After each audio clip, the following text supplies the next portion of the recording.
स्वागत है आप सभी का मेरे YouTube चैनल में chemistry bye Pankaj Jaiswal. Students, हम लोगों ने पिछली क्लास तक तत्वों के गुणों में आवर्तिता चैप्टर में हमने आयनन ऊर्जा तक डिस्कस कर लिया था। अब अगली जो गुण है, अगली जो प्रॉपर्टी है एलिमेंट्स की जिसमें आवर्तिता पाई जाती है, उसका नाम है इलेक्ट्रॉन लब्धि एंथैल्पी या इलेक्ट्रॉन बंधुता। ये पहले समझते हैं कि है क्या चीज इलेक्ट्रॉन लब्धि एंथैल्पी या इलेक्ट्रॉन बंधुता क्या चीज है। उसके बाद इस पे आगे डिस्कस करेंगे कि इन किन किन कारकों पर निर्भर करता है, इसमें और भी क्या चीजें होती हैं। ये भी जरूर चेक करेंगे कि जिस तरह से आयनन ऊर्जा प्रथम, द्वितीय, तृतीय इस तरह की होती, क्या इलेक्ट्रॉन बंधुता भी प्रथम, द्वितीय और तृतीय प्रकार की होती है या नहीं। मतलब कि जो सक्सेसिव आयनाइजेशन एंथैल्पीज है जिस तरह होती हैं, उस तरह क्या सक्सेसिव इलेक्ट्रॉन गेन एंथैल्पी भी होती है। तो ये सब चीजें चेक करेंगे।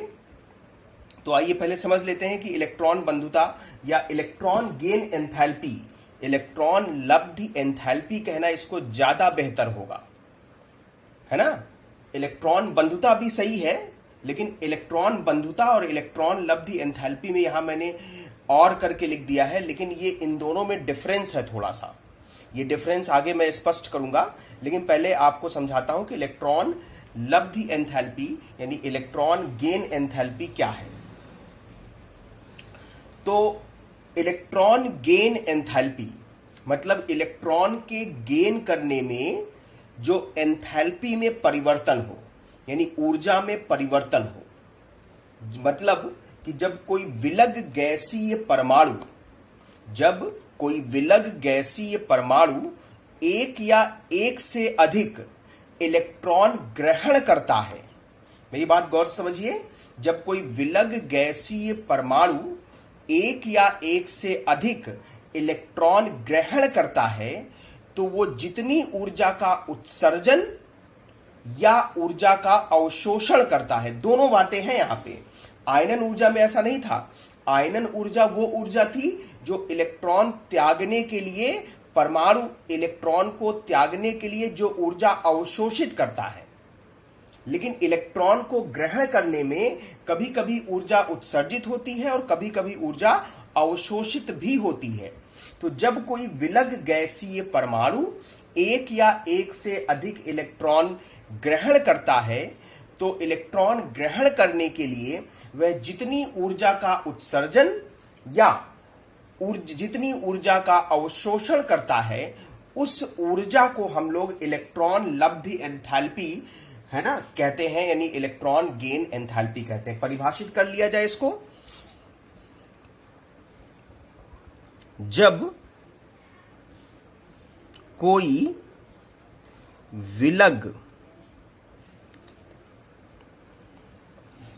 गैसीय परमाणु, मैं ये टर्म कई अलग अलग यूज कर रहा हूं। विलग गैसीय परमाणु तो ठीक है। विलग मतलब कि वो बॉन्डेड स्टेट में नहीं होना चाहिए, किसी के साथ जुड़ा नहीं होना चाहिए, बिल्कुल सेपरेट होना चाहिए। सेपरेट होगा तभी वो आसानी से इलेक्ट्रॉन को ग्रहण या त्याग पाएगा। और गैसीय अवस्था में होगा तो सारे परमाणु दूर दूर होंगे, तो एक परमाणु दूसरे परमाणु से इन्फ्लुएंस नहीं होगा। तो विलग होना चाहिए और गैसीय परमाणु होना चाहिए। जब कोई विलग गैसीय परमाणु एक या एक से अधिक इलेक्ट्रॉन ग्रहण करता है, तो जितनी ऊर्जा उत्सर्जित या अवशोषित होती है, उसे उस परमाणु की इलेक्ट्रॉन लब्धि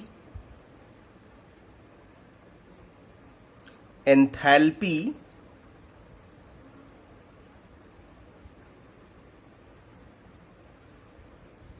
कहते हैं। उसे जो है इलेक्ट्रॉन लब्धि एंथैल्पी कहा जाता है।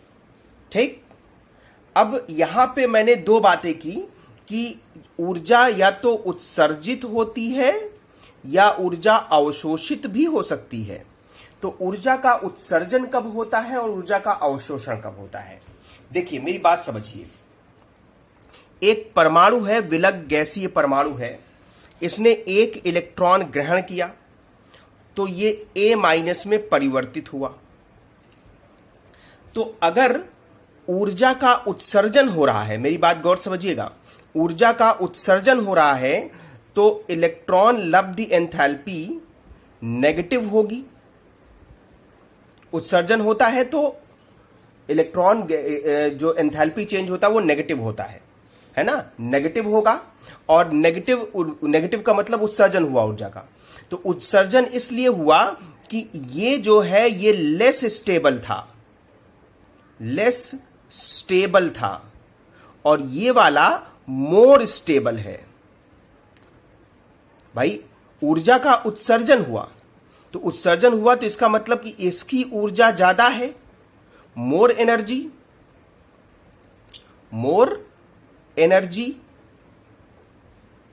और ये ज्यादा ऊर्जा से कम ऊर्जा में परिवर्तित हुआ तभी तो ऊर्जा उत्सर्जित हुआ, है ना। ये लेस एनर्जी। तो ऊर्जा का उत्सर्जन तभी होता है जब मोर एनर्जी, मतलब कि परमाणु की ऊर्जा ज्यादा होती है और इलेक्ट्रॉन ग्रहण करने के बाद उसकी ऊर्जा घट जाती है। भाई ऊर्जा घटेगी तभी स्टेबिलिटी बढ़ेगी। तो इसका स्थायित्व परमाणु से ज्यादा है, मतलब कि ये परमाणु चाहता है कि उसको इलेक्ट्रॉन मिले, क्योंकि इलेक्ट्रॉन ग्रहण करके वो ज्यादा स्थायी हो जाता है। इलेक्ट्रॉन ग्रहण करके उसका स्थायित्व तो बढ़ रहा है, यानी वो ज्यादा स्थायी हो जाता है। तो इसका मतलब कि अगर किसी तत्व में, किसी परमाणु में इलेक्ट्रॉन ग्रहण करने की प्रबल क्षमता है तो वो जब इलेक्ट्रॉन ग्रहण करेगा तो उसकी इलेक्ट्रॉन गेन एंथैल्पी यानी इलेक्ट्रॉन लब्धि एंथैल्पी का मान ऋणात्मक होगा, ऊर्जा उत्सर्जित होगी। यहां लिख देता हूं मैं, यदि किसी परमाणु में इलेक्ट्रॉन ग्रहण करने की प्रबल क्षमता है तो जब वह परमाणु इलेक्ट्रॉन ग्रहण करेगा तो ऊर्जा का उत्सर्जन होगा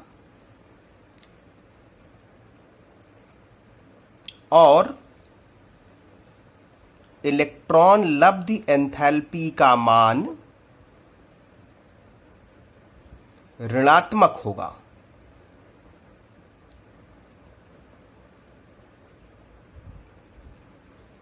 मतलब कि इलेक्ट्रॉन लब्धि एंथैल्पी का मान ज्यादा से ज्यादा ऋणात्मक कब होगा? जब उसमें ज्यादा से ज्यादा परमाणु में इलेक्ट्रॉन ग्रहण करने की क्षमता होगी। ठीक है, अगर इलेक्ट्रॉन ग्रहण करने की क्षमता कम है तो उत्सर्जित ऊर्जा का मान भी कम होगा। जैसे अगर हम बात करें हैलोजनों में,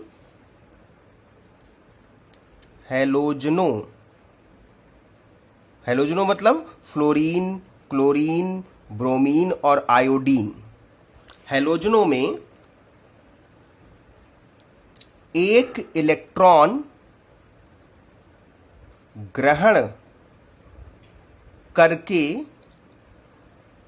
अक्रिय गैस विन्यास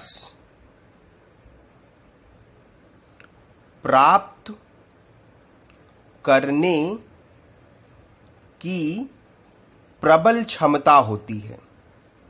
एक ही इलेक्ट्रॉन मिल जाएगा उनको, क्षमता होती है। अगर एक ही इलेक्ट्रॉन चाहिए, भाई कोई भी अक्रिय गैस आप ले लें, उसके व्यावहारिक कोष में 7 इलेक्ट्रॉन हैं। भाई फ्लोरीन की बात करें, फ्लोरीन 2 और 7, तो अंतिम कोष में 7 इलेक्ट्रॉन है। एक ही इलेक्ट्रॉन की जरूरत है। क्लोरीन 2, 8, 7, अंतिम कोष में 7 इलेक्ट्रॉन है। तो हर हैलोजन के पास अंतिम कोष में 7 इलेक्ट्रॉन होते हैं। अगर किसी तरह उसको 1 इलेक्ट्रॉन और मिल जाए तो उसका काम बन जाए, वो अक्रिय गैस का इलेक्ट्रॉनिक विन्यास प्राप्त कर लेगा और उसका स्थायित्व बढ़ जाएगा। तो जाहिर सी बात है, इलेक्ट्रॉन ग्रहण करके उसका स्थायित्व बढ़ रहा है, तो ऐसे केस में ऊर्जा का मान, जो इलेक्ट्रॉन लब्धि एंथैल्पी का मान है, वो हमेशा ऋणात्मक होगा। तो हर हैलोजन के लिए इलेक्ट्रॉन लब्धि एंथैल्पी का मान ऋणात्मक होता है। अतः हैलोजनों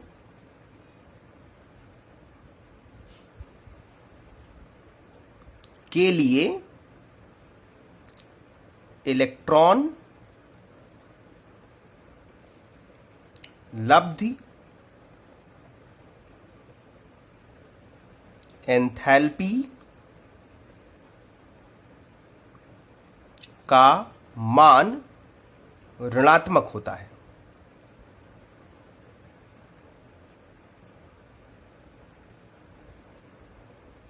ठीक, ये तो हुआ हैलोजनों की बात। लेकिन अगर किसी परमाणु में इलेक्ट्रॉन ग्रहण करने की क्षमता नहीं है, मतलब वो इलेक्ट्रॉन ग्रहण करना नहीं चाहता, या इलेक्ट्रॉन ग्रहण करने की क्षमता भी है तो बहुत कम है, तो ऐसे केस में जब आप उसको इलेक्ट्रॉन दे रहे हो तो आप जबरदस्ती उसको इलेक्ट्रॉन दे रहे हो। जैसे अगर हम नोबल गैस की बात करें, तो अगर हम नियॉन की बात करें तो नियॉन का परमाणु क्रमांक होता है 10। अब उसके पास 2 और 8 सभी कोष पूरे भरे। अब अगर इसको जबरदस्ती 1 इलेक्ट्रॉन और दिया जाए तो अब इसको Ne- बनाने में बनाएंगे अगर हम लोग, तो 2, 8 और 1, मतलब 1 इलेक्ट्रॉन जो हमने दिया उसके लिए उसको एक अलग कोष का निर्माण करना पड़ा।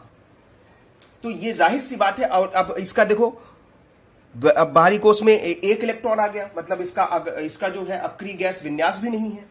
तो ये जो है ये कम स्थायी है। तो जब कम स्थायी है तो क्यों चेंज होगा इसमें ये? तो ये इस नियॉन Ne- में परिवर्तित होना नहीं चाहता। अगर आप इसको जब परिवर्तित करोगे तो जबरदस्ती करोगे, और इसलिए आपको बाहर से ऊर्जा प्रदान करनी पड़ेगी, है ना। तो इसीलिए जब किसी परमाणु में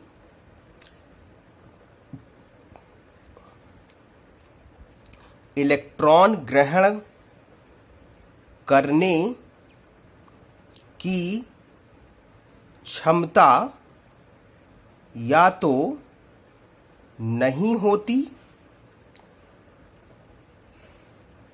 या बहुत कम होती है,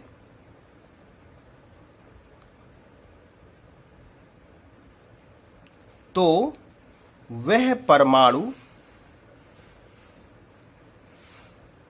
इलेक्ट्रॉन ग्रहण करने के दौरान ऊर्जा का अवशोषण करेगा तथा इलेक्ट्रॉन लब्धि एंथैल्पी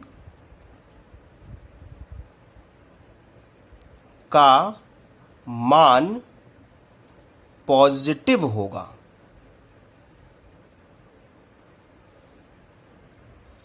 जैसे अक्रिय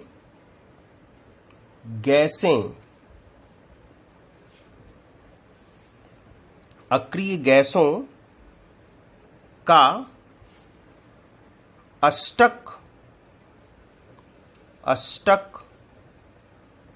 पूर्ण होता है, अतः यदि वह एक इलेक्ट्रॉन और ग्रहण करेंगे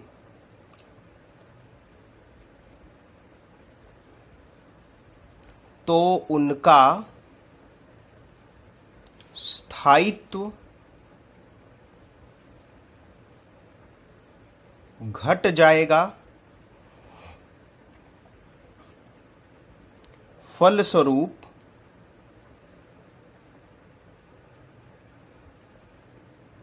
इलेक्ट्रॉन लब्ध एंथैल्पी धनात्मक होगी। मतलब उनको ऊर्जा का अवशोषण करना पड़ेगा। तो आपने देखा कि इलेक्ट्रॉन लब्ध एंथैल्पी का मान केवल उन्हीं के लिए ऋणात्मक होता है जिनमें इलेक्ट्रॉन ग्रहण करने की क्षमता होती है। अब देखें,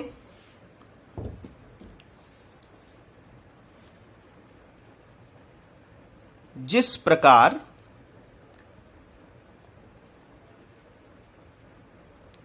क्रमागत आयनन ऊर्जा होती है, उसी प्रकार क्रमागत इलेक्ट्रॉन लब्धि एंथैल्पी भी होती है। क्रमागत का मतलब प्रथम आयनन ऊर्जा, द्वितीय आयनन ऊर्जा, तृतीय आयनन ऊर्जा। तो वैसे ही प्रथम इलेक्ट्रॉन बंधुता, द्वितीय इलेक्ट्रॉन बंधुता और तृतीय इलेक्ट्रॉन बंधुता भी होती है ना। लेकिन इसमें समस्या है, जैसे कि अगर हम ऑक्सीजन परमाणु लें, ऑक्सीजन परमाणु को एक इलेक्ट्रॉन ग्रहण करवाएं, तो ऑक्सीजन में देखिए इलेक्ट्रॉनिक विन्यास जो होता है 2 और 6 होता है। 2 और 6 मतलब इसके पास बाहरी कोश में 6 इलेक्ट्रॉन हैं। अगर 2 इलेक्ट्रॉन इसको मिल जाए तो इसका अष्टक पूरा हो जाए। तो ये जाहिर सी बात है, अपना अष्टक पूरा करने के 2 इलेक्ट्रॉन ग्रहण करना कोई बहुत बड़ी परेशानी की बात नहीं है। तो ये 2 इलेक्ट्रॉन ग्रहण करना चाहता है। तो जब ये मतलब कि इसके पास इलेक्ट्रॉन ग्रहण करने की क्षमता है, तो जब ये पहला इलेक्ट्रॉन ग्रहण करेगा तो ऊर्जा का उत्सर्जन करेगा और इलेक्ट्रॉन बंधुता का मान नेगेटिव होगा। ये देखें, ये O- और जो इलेक्ट्रॉन बंधुता का मान है, प्रथम इलेक्ट्रॉन बंधुता, इसका मान -141 किलो जूल प्रति मोल है। नेगेटिव है, मतलब ऊर्जा का उत्सर्जन हो रहा है। लेकिन जब ये दूसरा इलेक्ट्रॉन ग्रहण करने जाएगा तो इस पे भी ऋणावेश, इस पे भी ऋणावेश, दोनों पर ऋणावेश, तो इनके बीच प्रतिकर्षण बल काम करने लगेगा। मतलब दूसरा इलेक्ट्रॉन ग्रहण तो करना चाहता है, लेकिन समान आवेश होने की वजह से प्रतिकर्षण भी हो रहा है। तो जब दूसरा इलेक्ट्रॉन ये ग्रहण करेगा, मतलब यहां जबरदस्ती की बात नहीं है। जैसे नोबल गैसेस में, अक्रिय गैसों में जबरदस्ती इलेक्ट्रॉन दिया जा रहा था, यहां पे ये O- इलेक्ट्रॉन ग्रहण करना चाहता है, लेकिन समान आवेश की वजह से जो दूसरी इलेक्ट्रॉन बंधुता का मान है वो धनात्मक होगा। 780 किलो जूल प्रति मोल। क्यों? क्योंकि इन दोनों के बीच रिपल्शन काम कर रहा है, प्रतिकर्षण काम कर रहा है।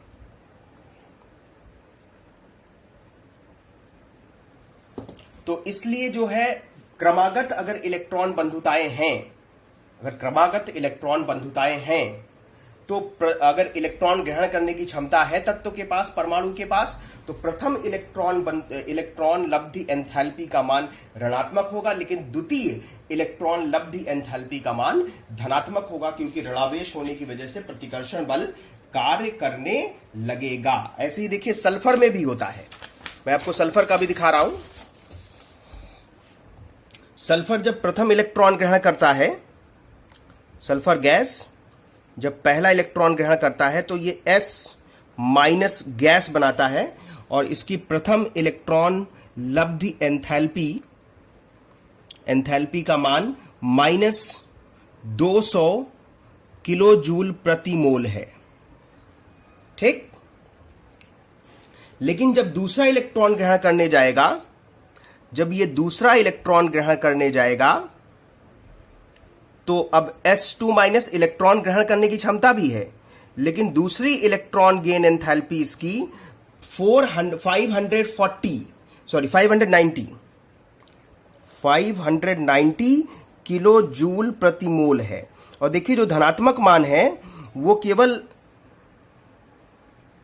केवल धनात्मक ही नहीं है, बल्कि जो ऋणात्मक मान है उससे कहीं ज्यादा भी है। तो ये जो ध्यान रखना होगा कि अगर 2 इलेक्ट्रॉन ग्रहण करने की क्षमता है किसी तत्व में या 3 इलेक्ट्रॉन ग्रहण करने की क्षमता है, तो वो पहला इलेक्ट्रॉन जब ग्रहण करेगा तभी एंथैल्पी का मान यानी कि इलेक्ट्रॉन लब्धि एंथैल्पी का मान ऋणात्मक होगा। अदरवाइज बाकी जो उसके बाद इलेक्ट्रॉन ग्रहण करेगा उसमें यानी द्वितीय इलेक्ट्रॉन लब्धि एंथैल्पी या तृतीय इलेक्ट्रॉन लब्धि एंथैल्पी का मान धनात्मक होगा। और यह भी ध्यान रखिएगा कि अगर तीसरा इलेक्ट्रॉन ग्रहण करेगा तो तृतीय इलेक्ट्रॉन लब्धि एंथैल्पी का मान इससे भी ज्यादा धनात्मक होगा, क्योंकि अब 2 माइनस चार्ज आ जाएगा, 2 माइनस चार्ज और अधिक रिपल्शन होने लगेगा, तो इलेक्ट्रॉन लब्धि एंथैल्पी का मान और अधिक धनात्मक हो जाएगा। ठीक है। एक और टर्म यहां पे हमने यूज किया, इलेक्ट्रॉन बंधुता। इलेक्ट्रॉन बंधुता और इलेक्ट्रॉन लब्धि एंथैल्पी में क्या अंतर? कोई डिफरेंस खास नहीं है। बस ये समझ लें कि देखिए इलेक्ट्रॉन लब्धि एंथैल्पी जो है, इलेक्ट्रॉन लब्धि enthalpy equals to minus electron बंधुता -5/2 RT। ये रिलेशन होता है इलेक्ट्रॉन लब्धि एंथैल्पी और इलेक्ट्रॉन बंधुता। ये जो इसमें जो यहां पे ये टर्म यूज किया हमने, ये वाला टर्म है ना, ये इलेक्ट्रॉन लब्धि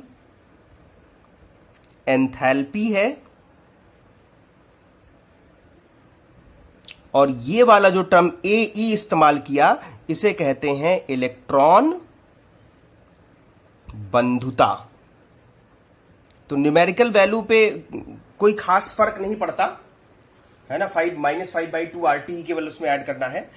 ये समझ लें कि अगर AE का मान निकालना है तो ये ऋणात्मक है। अगर इसको इग्नोर करें थोड़ी देर के लिए, इसको थोड़ी देर के लिए इग्नोर करें तो -AE है, यानी जहां डेल्टा EH यानी इलेक्ट्रॉन लब्धि एंथैल्पी का मान जहां ऋणात्मक होगा वहां इलेक्ट्रॉन बंधुता धनात्मक होगी, और जहां पे इलेक्ट्रॉन लब्धि एंथैल्पी का मान धनात्मक होगा वहां इलेक्ट्रॉन बंधुता ऋणात्मक होगी। तो बस साइन का अंतर है और बाकी कुछ खास डिफरेंस नहीं है। यानी कि ऊर्जा का अगर उत्सर्जन हो रहा है, इलेक्ट्रॉन ग्रहण करने में ऊर्जा का उत्सर्जन हो रहा है तो इलेक्ट्रॉन बंधुता का मान धनात्मक होगा, और अगर इलेक्ट्रॉन ग्रहण करने में ऊर्जा का अवशोषण हो रहा है तो इलेक्ट्रॉन बंधुता का मान ऋणात्मक होगा। आशा समझ आ गई होगी, है ना। यदि इलेक्ट्रॉन लब्धि एंथैल्पी ऋणात्मक है तो इलेक्ट्रॉन बंधुता धनात्मक होगी।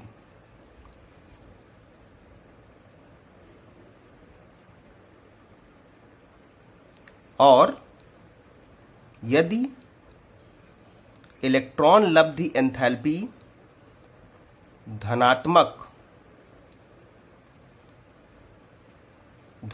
है तो इलेक्ट्रॉन बंधुता ऋणात्मक होगी।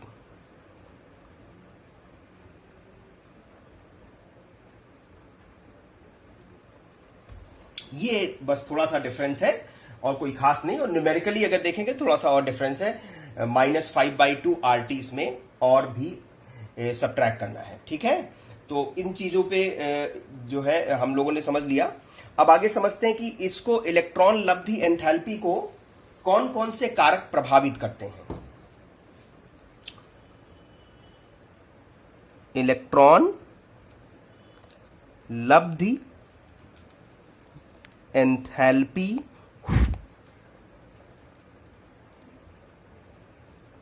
को प्रभावित करने वाले कारक कुछ ज्यादा खास नहीं है, सिर्फ 3 कारक प्रभावित करते हैं। पहले परमाणु त्रिज्या,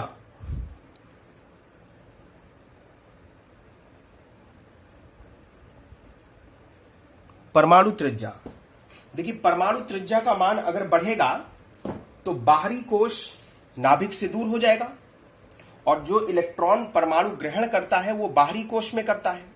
तो बाहरी कोश अगर नाभिक से दूर हो गया तो नाभिकीय आवेश उस पर कम हो गया, तो इलेक्ट्रॉन ग्रहण करने की क्षमता घट जाएगी। परमाणु साइज बढ़ने पर बाहरी कोश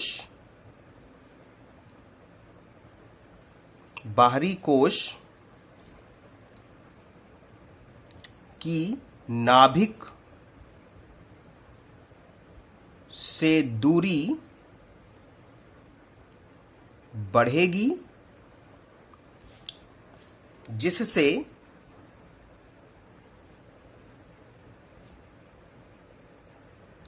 बाहर से आने वाले इलेक्ट्रॉन पर नाभिकीय आवेश कम हो जाएगा और परमाणु की इलेक्ट्रॉन ग्रहण करने की क्षमता घट जाएगी।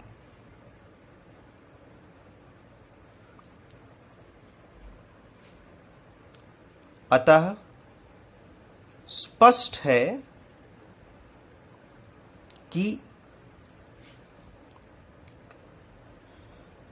परमाणु त्रिज्या या साइज बढ़ने पर, परमाणु त्रिज्या के बढ़ने पर इलेक्ट्रॉन लब्धि एंथैल्पी का ऋणात्मक मान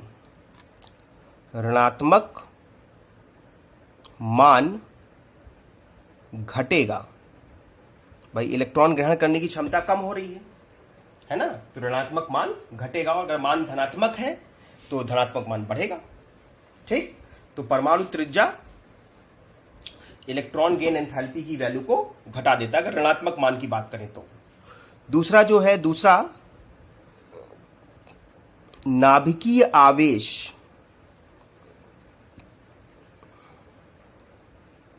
या प्रभावी नाभिकीय आवेश, जिसकी भी बात कर लें, नाभिकीय आवेश कह लें या प्रभावी नाभिकीय आवेश, जेड इफेक्टिव कह लें। तो नाभिकीय आवेश की बात करें तो नाभिकीय आवेश अगर बढ़ेगा तो संयोजी कोश में नाभिकीय आवेश बढ़ गया। भाई नाभिकीय आवेश बढ़ रहा है ना, तो संयोजी कोश के इलेक्ट्रॉन पर नाभिक का आकर्षण बल बढ़ गया।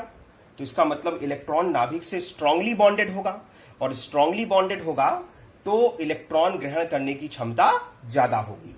इलेक्ट्रॉन ग्रहण करने की क्षमता ज्यादा होगी तो इलेक्ट्रॉन लब्धि एंथैल्पी का ऋणात्मक मान बढ़ेगा। तो नाभिकीय आवेश के बढ़ने से संयोजी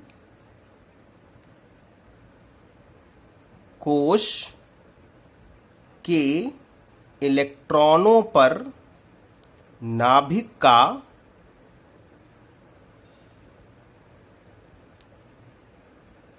आकर्षण बल बढ़ जाएगा, जिससे परमाणु में इलेक्ट्रॉन ग्रहण करने की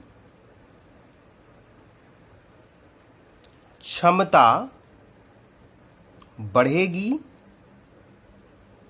और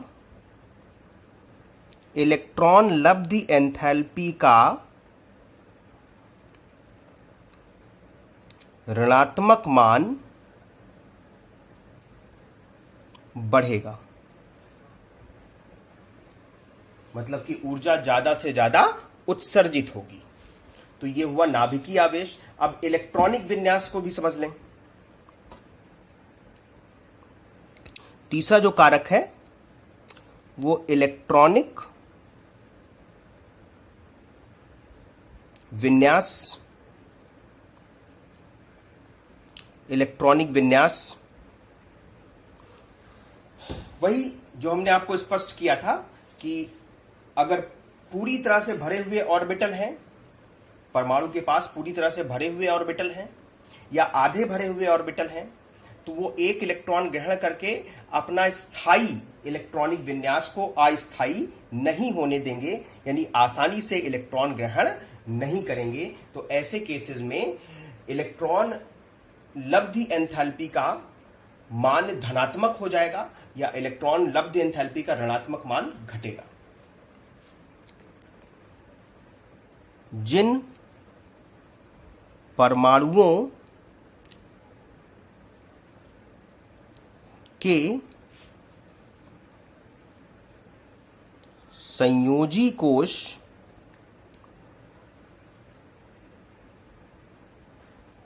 के ऑर्बिटल पूर्ण रूप से भरे हैं या आधे भरे हैं, आधे भरे हैं, वह स्थायी होते हैं और उनमें इलेक्ट्रॉन ग्रहण करने की क्षमता कम होती है। इलेक्ट्रॉन ग्रहण करने की क्षमता कम होती है, अतः इनके इलेक्ट्रॉन लब्धि एंथैल्पी का मान धनात्मक होता है। मतलब इलेक्ट्रॉन ग्रहण करने की क्षमता कम है या नहीं है। तो ये कारक हैं जो इलेक्ट्रॉन लब्धि एंथैल्पी के मान को प्रभावित करते हैं। अब आइए देखते हैं कि परमाणु ये इलेक्ट्रॉन लब्धि एंथैल्पी का पीरियोडिक टेबल में ट्रेंड क्या है, उपनति क्या है, किस तरह से ये चेंज होती है ना। तो इलेक्ट्रॉन लब्धि एंथैल्पी का आवर्त सारणी में उपनति ट्रेंड किस तरह से चेंज होता है। आवर्त सारणी मतलब वर्ग में ऊपर से नीचे जाने पर इलेक्ट्रॉन लब्धि एंथैल्पी का मान किस तरह परिवर्तित होता है और आवर्त में बाएं से दाएं जाने पर। तो पहले वर्ग में बात करें।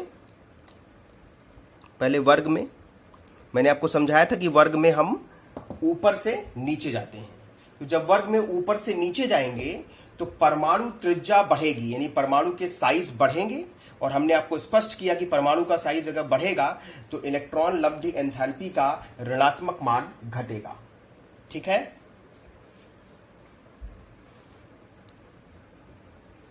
किसी वर्ग में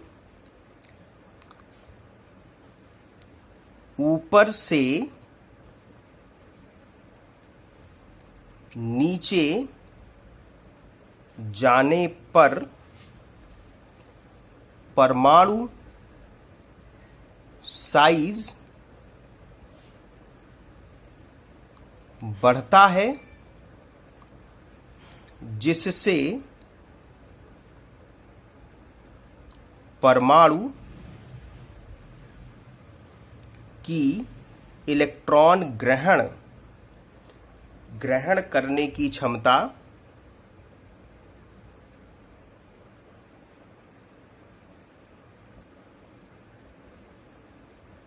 घटती है और फलस्वरूप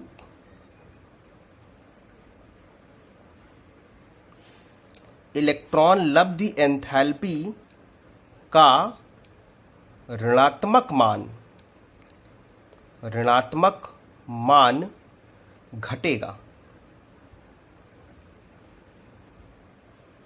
लेकिन अपवाद देखने को मिलता है,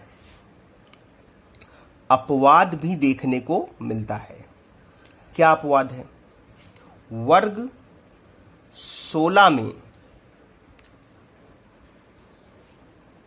16 में अगर बात करें तो ऑक्सीजन है और सल्फर है, सेलेनियम, टेल्यूरियम, पोलोनियम, ये तत्व हैं।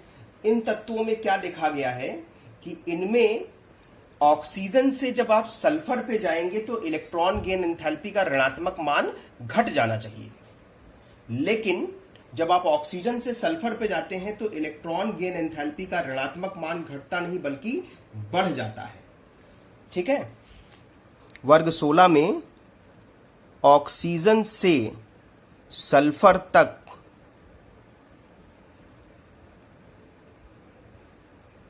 जाने पर इलेक्ट्रॉन गेन एंथैल्पी का ऋणात्मक मान घटने के बजाय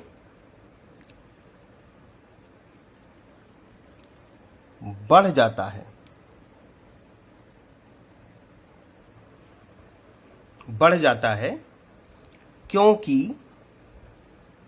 क्यों ऐसा हुआ?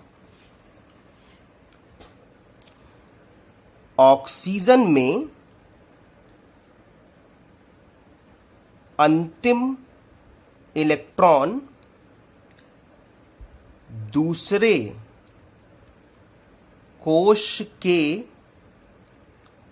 p ऑर्बिटलों में प्रवेश करता है, जबकि सल्फर में यह इलेक्ट्रॉन तीसरे कोश के p ऑर्बिटल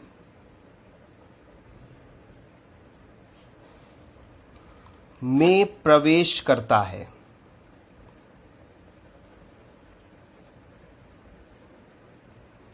चूंकि दूसरा कोश तीसरे कोश से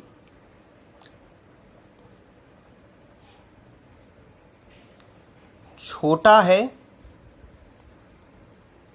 अतः इसमें इलेक्ट्रॉन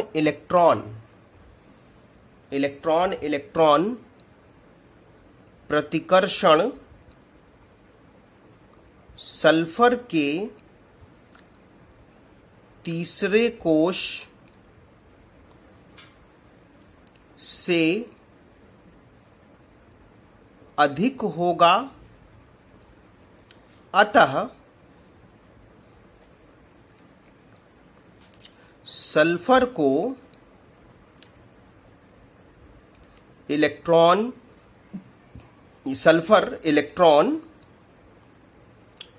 ऑक्सीजन की तुलना में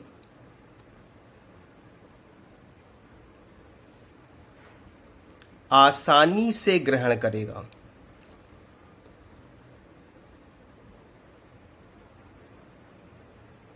फलस्वरूप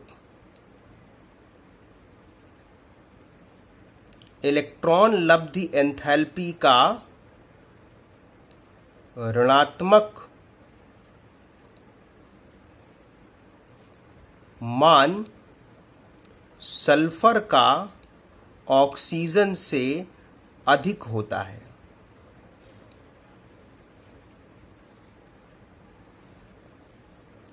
इसी प्रकार 17वें वर्ग में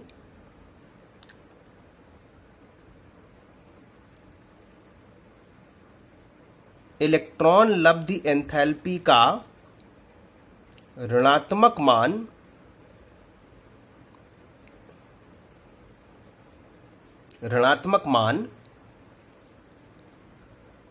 क्लोरीन का फ्लोरीन से अधिक होता है।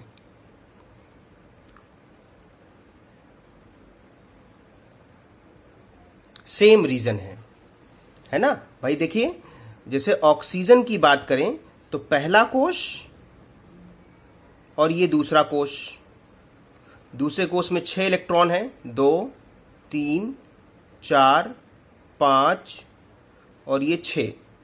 और अब सल्फर में देखें, ये नाभिक, ये पहला कोश, ये दूसरा कोश और ये तीसरा कोश। अब तीसरा कोश बड़ा हो गया ना, तो जो 6 इलेक्ट्रॉन हैं इसके, ये थोड़े दूर दूर चले गए। दूर दूर चले गए तो इलेक्ट्रॉन रिपल्शन यहां पे कम होगा, जबकि यहां पे इलेक्ट्रॉन रिपल्शन ज्यादा होगा। तो इसको इलेक्ट्रॉन ग्रहण करने में दिक्कत होगी, लेकिन सल्फर को इलेक्ट्रॉन ग्रहण करने में दिक्कत नहीं होगी। तो जब जो आसानी से इलेक्ट्रॉन ग्रहण करेगा वो ज्यादा ऊर्जा उत्सर्जित करेगा। तो सल्फर ऑक्सीजन से और फ्लोरीन से ज्यादा आसानी से इलेक्ट्रॉन ग्रहण करता है, इसलिए इनकी इलेक्ट्रॉन बंधुताओं का मान, प्रथम इलेक्ट्रॉन बंधुताओं का मान जो है ऑक्सीजन, सल्फर का ऑक्सीजन से और क्लोरीन का फ्लोरीन से अधिक होता है। ठीक है, अब आइए बात करते हैं आवर्त में। किसी आवर्त में बाएं से दाएं जाएंगे तो नाभिकीय आवेश बढ़ता है, और नाभिकीय आवेश बढ़ेगा तो जाहिर सी बात है कि इलेक्ट्रॉन बंधुता का ऋणात्मक मान भी बढ़ेगा। इलेक्ट्रॉन बंधुता का ऋणात्मक मान भी बढ़ेगा क्योंकि इलेक्ट्रॉन ग्रहण करने की क्षमता बढ़ेगी। लेकिन ये जो इलेक्ट्रॉन लब्धि एंथैल्पी का ऋणात्मक मान है, ये क्षारीय धातुओं से हैलोजनों तक ही बढ़ता है ना, मतलब ऋणात्मक मान बढ़ता है। और जैसे ही आप अक्रिय गैसों पे जाएंगे तो ये सडनली इलेक्ट्रॉन लब्धि एंथैल्पी का मान अचानक से धनात्मक हो जाता है। और उसका कारण आप जानते हैं, क्योंकि पूरे भरे हुए ऑर्बिटल है, इलेक्ट्रॉन ग्रहण करने की क्षमता नहीं है। तो किसी आवर्त में बाएं से दाएं जाने पर नाभिकीय आवेश बढ़ता है, जिससे परमाणु की इलेक्ट्रॉन ग्रहण करने की क्षमता बढ़ती है। फलस्वरूप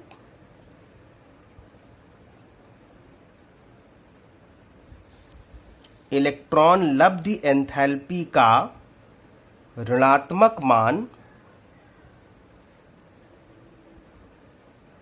भी आवर्त में बाएं से दाएं जाने पर बढ़ेगा, बाएं से दाएं जाने पर बढ़ेगा, लेकिन कहां से? क्षारीय धातुओं से, क्षारीय धातुओं से हैलोजनों तक।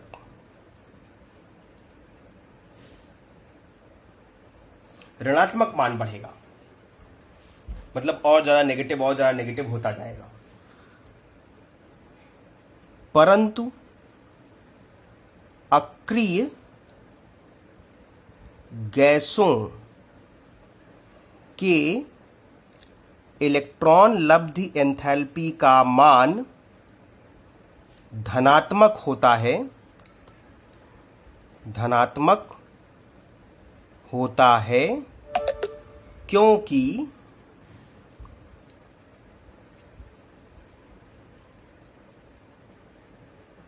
उनके अष्टक पूर्ण होने के कारण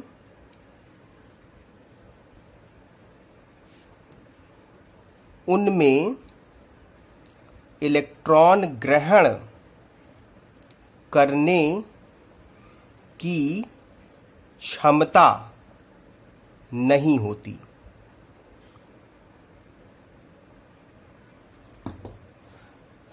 तो ये हो गया इलेक्ट्रॉन लब्धि एंथैल्पी के बारे में।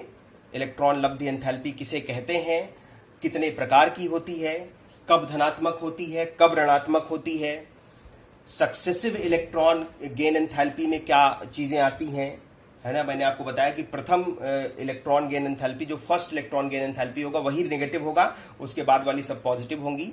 और फिर इनको कौन कौन से कारक प्रभावित करते हैं, मैंने आपको बताया कि परमाणु का साइज प्रभावित करता है, परमाणु का नाभिकीय आवेश प्रभावित करता है, और इलेक्ट्रॉनिक विन्यास प्रभावित करता है। और फिर हमने आपको बताया कि वर्ग में और आवर्त में, अगर आवर्त में बाएं से दाएं चले और वर्ग में ऊपर से नीचे जाए तो इलेक्ट्रॉन लब्धि एंथैल्पी यानी इलेक्ट्रॉन गेन एंथैल्पी का मान किस प्रकार से परिवर्तित होता है।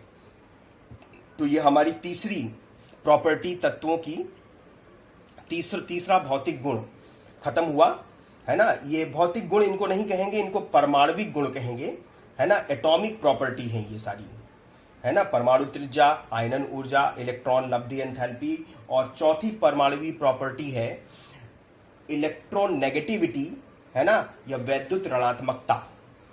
तो अब वैद्युत ऋणात्मकता पे चर्चा करना बाकी है ना। वैद्युत ऋणात्मकता पढ़ा देंगे आपको तो ये चैप्टर भी खत्म हो जाएगा। तो आज इसको यहीं पे रोकते हैं। आज के लिए वीडियो काफी बड़ा हो गया है। आज वैद्युत ऋणात्मकता इसमें हम नहीं बता पाएंगे आपको, क्योंकि ज्यादा 1 घंटे से ज्यादा का वीडियो हो जाएगा। तो वैद्युत ऋणात्मकता अगली क्लास में डिस्कस करेंगे, है ना। तब तक आप इसको ध्यान से समझिए। अगर कोई समस्या हो तो कमेंट बॉक्स में कमेंट करना ना भूलें, कमेंट जरूर करें। जो भी समस्या होगी उसका समाधान मैं करने का प्रयास करूंगा। तो आज के लिए इतना ही, अगली क्लास में फिर मिलेंगे। तब तक के लिए धन्यवाद।